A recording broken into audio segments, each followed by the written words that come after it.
Bonjour à tous, ravi de vous retrouver.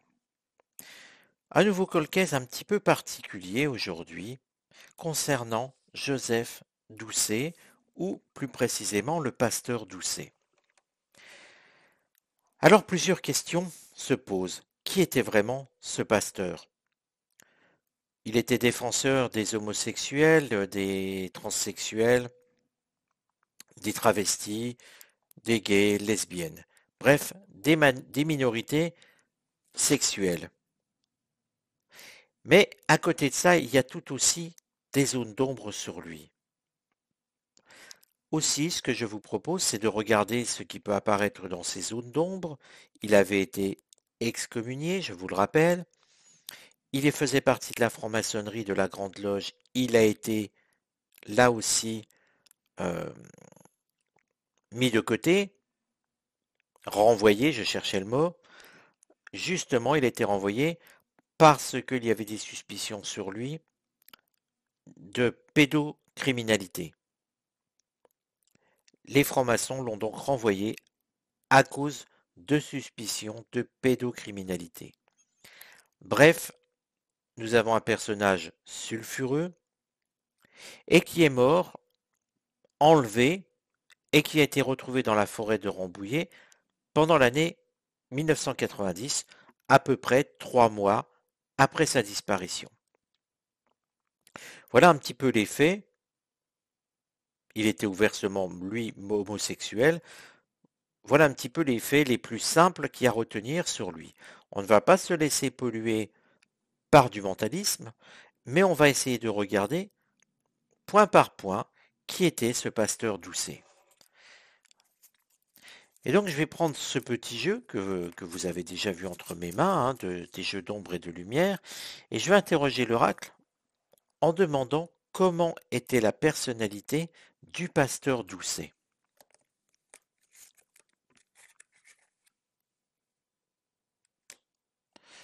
Et nous avons l'ange de l'alchimie.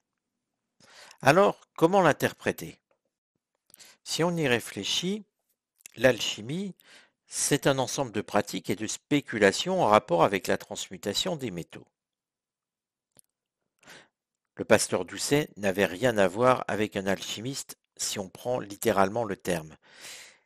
Mais l'Angel of Alchemy est en train de nous faire penser que le pasteur Doucet, outre défendre les homosexuels et les minorités sexuelles, était quelqu'un qui faisait, pour moi, pratiquer des opérations de transsexualité. Pas lui directement, bien sûr, mais c'est l'idée de la transmutation, telle qu'on la voit, hein, une pratique spéculation et la transmutation des métaux. Là, ce n'est pas la transmutation des métaux, c'est simplement la transformation des corps. Alors oui, effectivement, il défendait les minorités sexuelles, mais il y avait derrière lui un réseau, et peut-être plusieurs, mais il y avait derrière lui déjà un fort réseau pour simplifier, pour aider les personnes qui souhaitaient changer de sexe. C'est en tout cas ce qui représente cette carte, ce que représente cette carte. Et que forcément tout ce qui va autour de tout ça en fait partie, c'est-à-dire aussi, quelque part, le pasteur Doucet était quelqu'un qui simplifiait les choses. Je vais le dire comme ça, effectivement, simplifier pour les gens qui souhaitaient changer de sexe, mais aussi d'autres personnes qui souhaitaient être mises en rapport avec d'autres personnes. Vous voyez, c'est tout un ensemble de- d'agglomérats. C'était ce que je pourrais dire un simplificateur, mais ce n'est pas que ça, parce que on pourrait dire qu'il faudrait aussi simplifier nos impôts. Non, vous voyez bien que c'est tout ce qui tourne autour du sexe et d'un sexe un petit peu borderline. Non pas que l'homosexualité soit borderline, hein, ce n'est pas mes propos, je ne veux pas blesser personne, mais vous voyez bien que quelque part derrière la transsexualité, il souhaitait faciliter les opérations de personnes, alors que vous savez que Si vous ne le savez pas, je vous le dis, les personnes qui veulent changer de sexe, c'est un chemin très compliqué. Et rappelez-vous qu'il a disparu dans les années 90. Nous ne sommes plus en 2020. Donc imaginez comment ça pouvait être compliqué en 90. Et pourtant, lui était au courant et savait comment faire ces opérations plutôt simplement.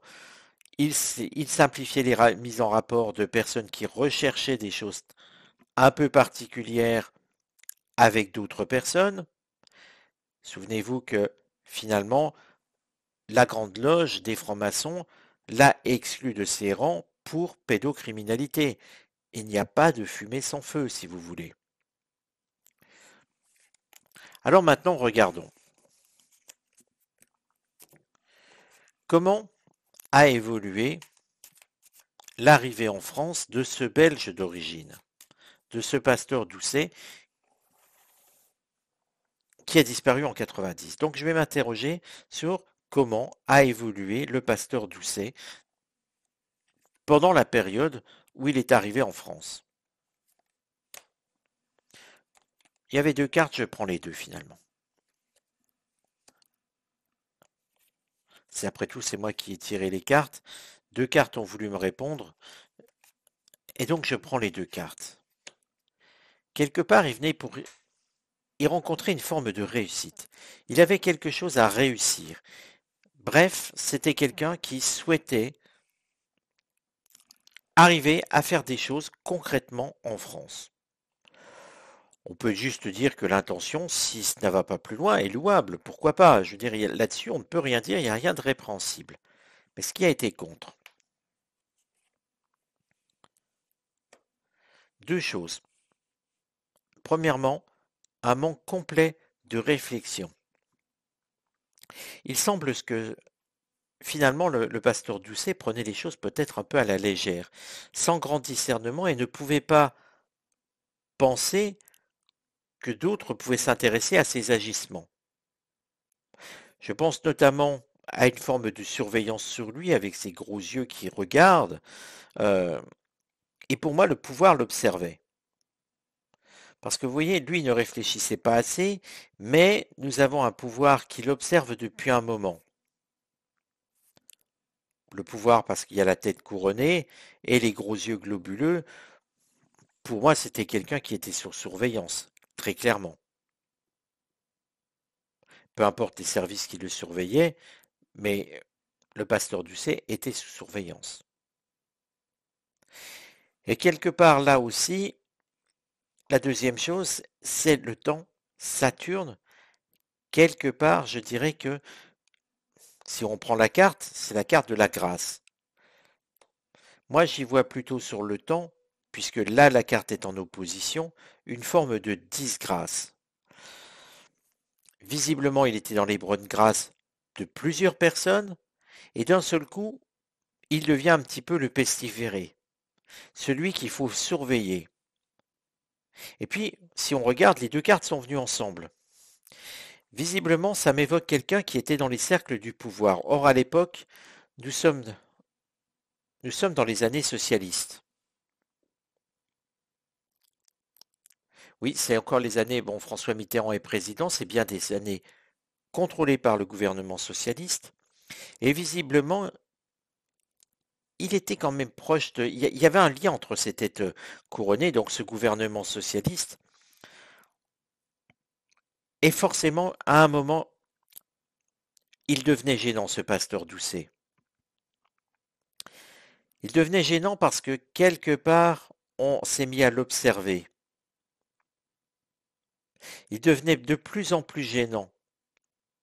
Et visiblement, n'oubliez pas son rôle, facilitateur de rencontres. Il a pu mettre en lien des personnes avec des profils, des demandes très particulières, douteuses, criminelles, pédocriminelles, et quelque part, à un moment, eh bien, ça commence à coincer. Vous savez que quand on est dans les cercles de pouvoir, ces petits secrets ne doivent jamais être révélés. Et confier à une personne trop de pouvoir, trop de savoir, trop de connaissances, Le plus simple, c'est qu'à un moment, il va bien falloir faire quelque chose de cette personne. D'où le fait de le surveiller. Et d'où le fait d'être en disgrâce, euh, quelque part de plus en plus être mis à l'écart. Et le conseil aurait été de tout arrêter, de tout bloquer. Eh oui, forcément, forcément.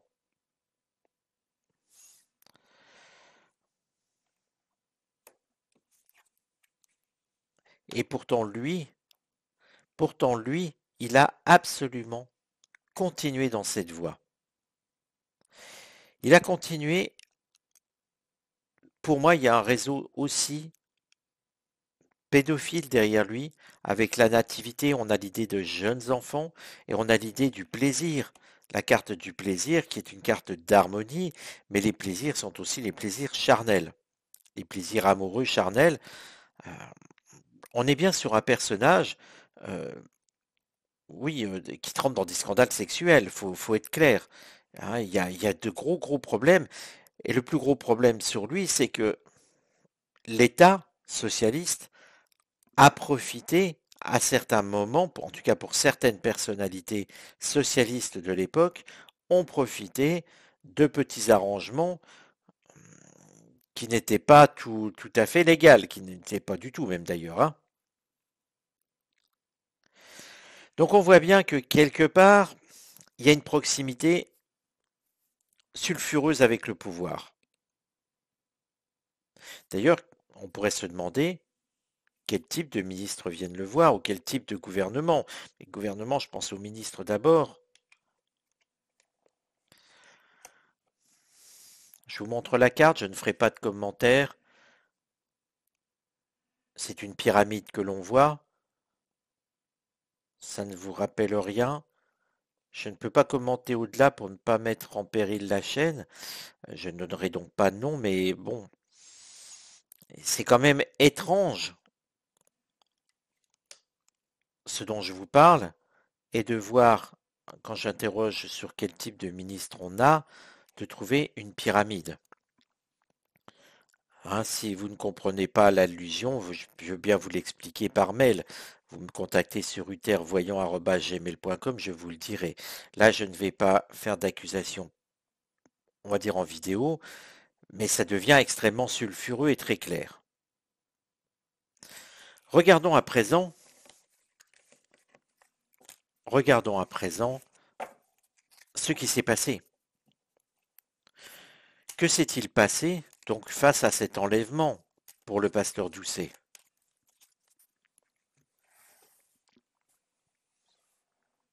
Et donc, je vais demander quelle a été l'évolution du pasteur Doucet dans ces derniers jours. Parce que maintenant, il faut regarder ces derniers jours. Mais on comprend bien ce qui a pu se passer. Là, très clairement, les choses s'éclairent sur un jour nouveau. Et à force de tremper dans certaines affaires, il y a toujours un retour de manivelle, si vous voulez, hein, si vous me passez l'expression. Et regardez, dans ces derniers jours, déjà, ça commençait à sentir mauvais et à souffler un petit peu fort autour de lui. Ce qui veut dire que le pasteur Doucet savait déjà ce qui se tramait autour de lui. Et vous voyez que là, ce qui va en opposition, c'est que quelque part, la communication change. Hein. Nous avons ici Mercure. Tout ce qui est mercurien, c'est la communication, ce sont les échanges, ce sont les discussions. On sent que l'attitude de certaines personnes a changé face à lui. Les rapports ne sont plus les mêmes, les discussions ne sont plus les mêmes. Bref, on pourrait dire tout simplement, il commence à être lâché de toutes parts.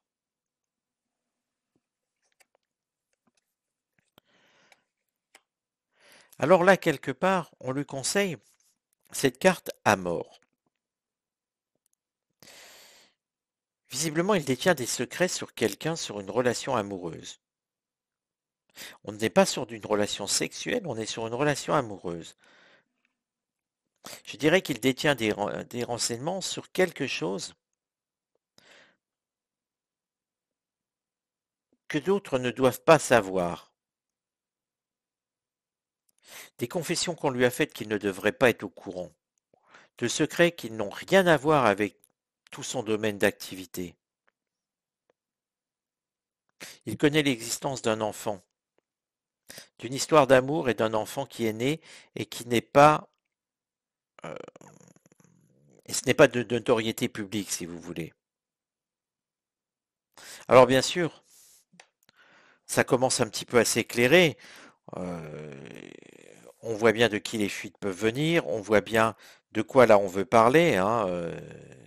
Clairement, c'est l'enfant de Mitterrand. Euh,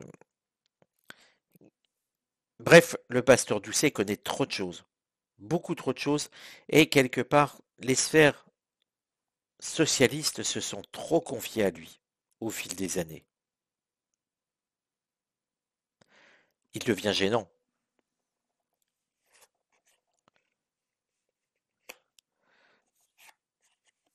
Et quelque part, ses amis, effectivement. Vous voyez, ici, nous avons la carte de l'amitié, et c'est bien par ses amis qu'il est lâché jusqu'à aller le faire taire, parce que Volpert, c'est une carte mercurienne, certes, mais on perd la faculté de parler. Bref, on le fait taire. On peut le dire comme ça tout à fait clairement. Il est donc bien lâché par le pouvoir socialiste, en tout cas par certains socialistes, auxquels il a facilité des rencontres illicites, criminelles, euh, et quelque part, ça se retourne contre lui parce que il a trop, ses personnalités lui ont finalement trop parlé et ont fini par le faire taire. Donc voilà, j'espère que ce tirage sur la disparition du pasteur Doucet vous aura intéressé. N'hésitez pas à la commenter, n'hésitez pas à la partager. Faites connaître la chaîne autour de vous. Plus nous serons nombreux, plus nous pourrons avancer. Et je vous donne rendez-vous à très bientôt pour une nouvelle vidéo. À bientôt les amis.